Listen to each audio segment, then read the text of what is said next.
இன்னைக்கு நம்மளோட நேயர்களுக்காக என்ன சமைக்கிறது போறீங்க? இன்னைக்கு வந்து நம்ம பிரியாணி பண்ண போறோம். அதுவும் வந்து பிளைன் பிரியாணில பன்னீர் பிரியாணி. ஓகே, பிரியாணினாலே எல்லாருக்கும் உடனே ஒரு ஹாப்பி மூட் வந்துடும்.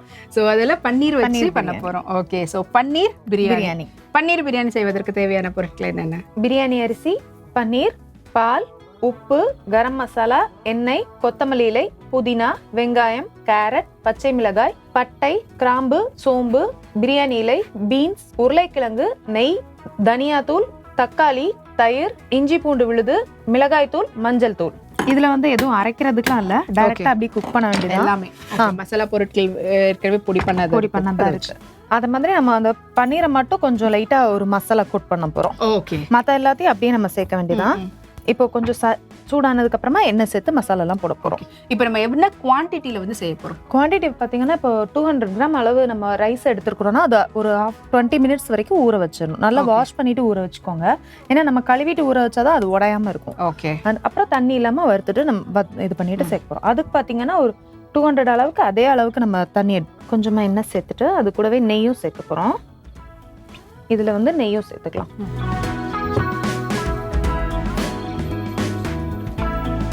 ஓகே, ஸோ கொஞ்சம் எண்ணெய் அதோட சேர்த்து கொஞ்சம் ஃப்ளேவருக்காக நெய்யும் வந்து சேர்த்துருக்கோம். இப்போ இது கூட பட்டை, ஒரு சின்ன துண்டு பட்டை சேர்த்துட்டு ஒரு பிரியாணி இலை இதையும் கட் பண்ணி சேர்த்துக்கலாம்.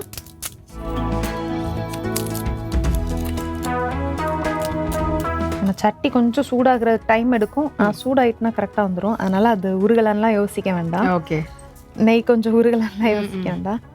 இப்போ 2 கிராம்பு, கொஞ்சமாக சோம்பு, 1 டீஸ்பூன் அளவு சோம்பு சேர்த்துட்டு கூடவே 2 ஏலக்காய் இதையும் சேர்த்து லைட்டாக பொரியட்டும். லைட்டான சூடானதுக்கு அப்புறமா நம்ம மற்றதெல்லாம் சேர்த்துக்கலாம். நல்லா சூடாயிருச்சு. இது கூட நம்ம கட் பண்ணி வச்சிருக்கிற வெங்காயம். வெங்காயம் வந்து எப்பவுமே நம்ம நீளமானாலே வந்து நீட்டு வாக்குல. இது வந்து ஒரு 2 பெரிய சைஸ் வெங்காயம் நம்ம எடுத்துருக்கிறோம். அதை ஒண்ணா சேர்த்து நல்லா வதக்கிக்கலாம்.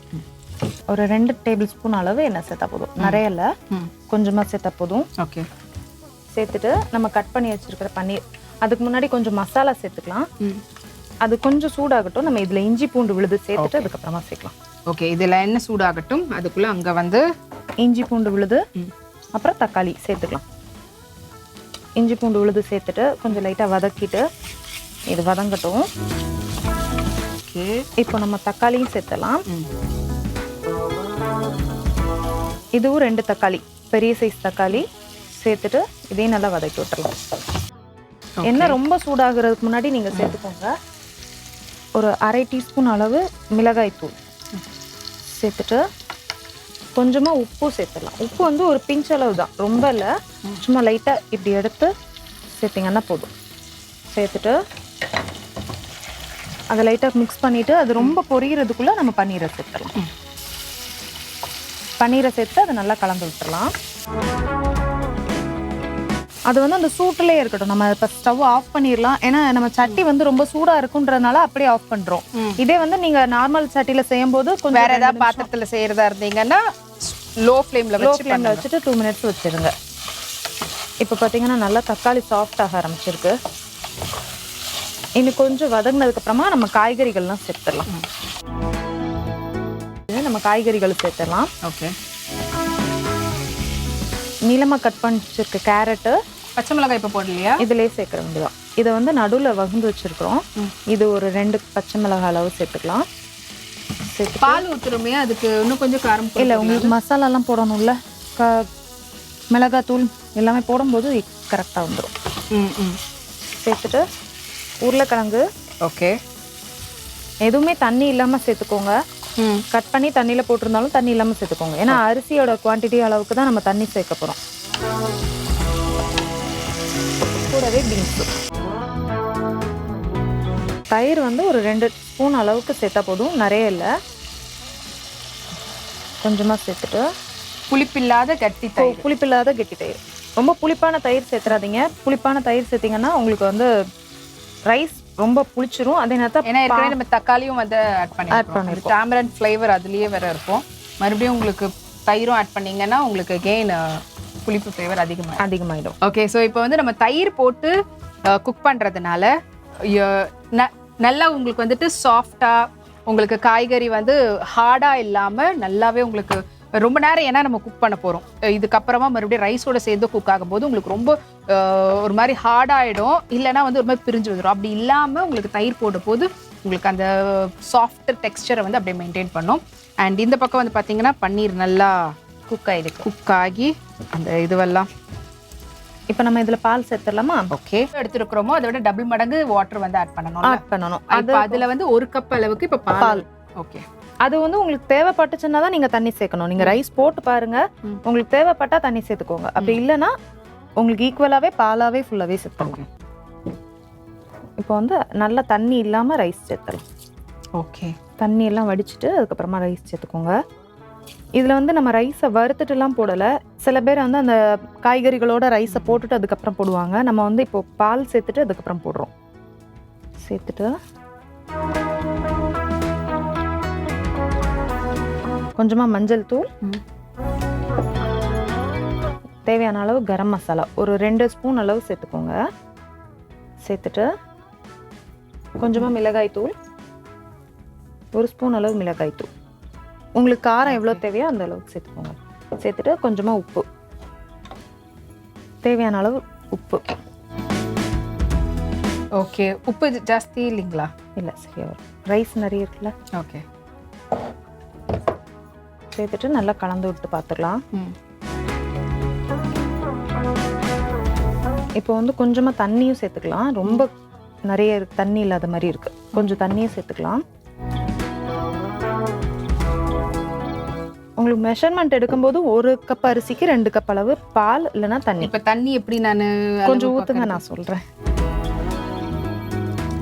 போதும் போதும் போதும் போதும் போதும் போதும் போதும் போதும்.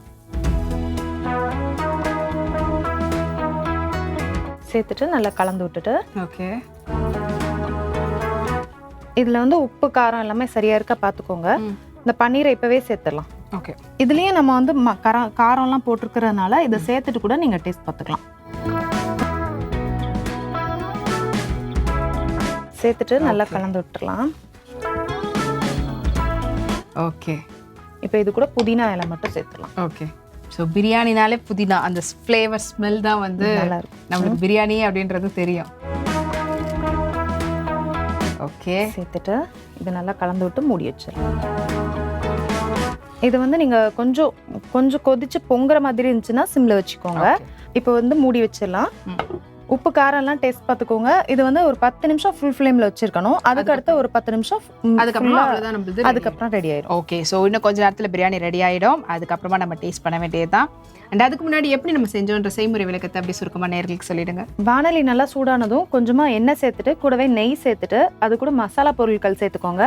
பட்டை, கிராம்பு, ஏலக்காய், பிரியாணி இலை சேர்த்து சோம்பு சேர்த்து நல்லா கலந்து விட்டுக்கோங்க. இப்போ இது நல்லா பொரிஞ்சதுக்கு அப்புறமா நீளமாக கட் பண்ணி வச்சிருக்கிற வெங்காயம் சேர்த்து நல்லா வதக்கிக்கோங்க.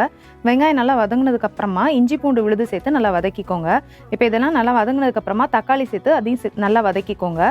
இப்போ தக்காளியும் நல்லா வதங்கினதுக்கு அப்புறம் பச்சை மிளகாய் சேர்த்துட்டு கட் பண்ணி வச்சிருக்கிற காய்கறிகளும் சேர்த்து நல்லா வதக்கிக்கோங்க. இது வதங்கட்டும்.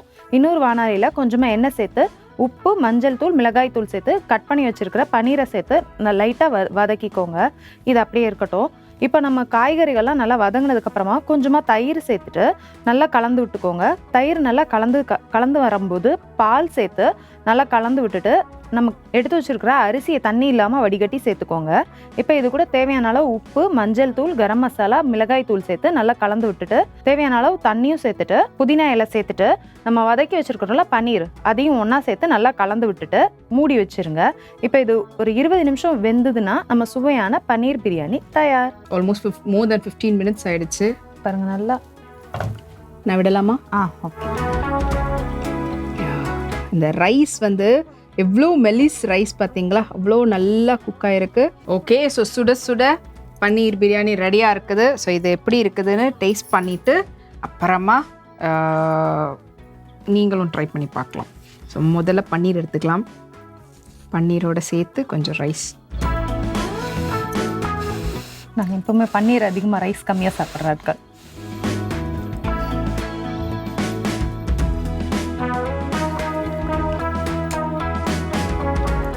பாலெல்லாம் ஊற்றணுமே, காரம் வேற கொஞ்சம் கம்மியாக இருக்குமோ அப்படின்னு பார்த்தா காரம்லாம் கரெக்டாக இருக்குது. பன்னீர்லயும் நல்லா அந்த ஃபர்ஸ்டே நம்ம டாஸ் பண்ணி விட்டதுனால சூப்பராக இருக்குது. Thank you. So thank you so much. And நீங்களும் ட்ரை பண்ணி பாருங்கள். இப்போ யூஸ்வலாக வந்து மசாலாலாம் போட்டு அது ஃபுல்லாக அதனுடைய பச்சை வாசனை போனதுக்கப்புறமா தான் அரிசி போட்டு தண்ணியெல்லாம் ஊற்றும். பட் இதில் வந்து எல்லாம் போட்டுட்டு கடைசியாக மசாலா போட்டோம். அதுவும் ஒரு டிஃப்ரெண்ட் ஃப்ளேவரில் இருக்குது. ஸோ ட்ரை பண்ணி பார்த்துட்டு உங்களுடைய ஃபீட்பேக் வந்து கொடுங்க. அதுக்காக நீங்கள் தொடர்பு கொள்ள வேண்டிய எண் 8939990500 என்ற எண்ணுக்கு தொடர்பு கொள்ளுங்க. அண்ட் இதே போல் இன்னொரு எக்ஸலண்ட்டான டிஷ்ஷோட மீண்டும் அனைவரையும் உங்களுடைய அடுத்த இந்தியாவின் நம்பர் 1 டீலர் வசந்த் கோ வழங்கும் கிச்சன் கில்லாடிகள் கிராமத்து சமையல் ஸ்பான்சர்ட் பை டார்லிங் மசாலா. அம்மாவின் கைமணம் மாறா சுவை. இது எல்லாத்துலேயுமே டாப். அடுத்து உங்களை சந்திக்கும் வரை உங்களிடமிருந்து விடைபெறுவது நான் சௌமியா மற்றும் சிவச்சித்ரா. பாய்.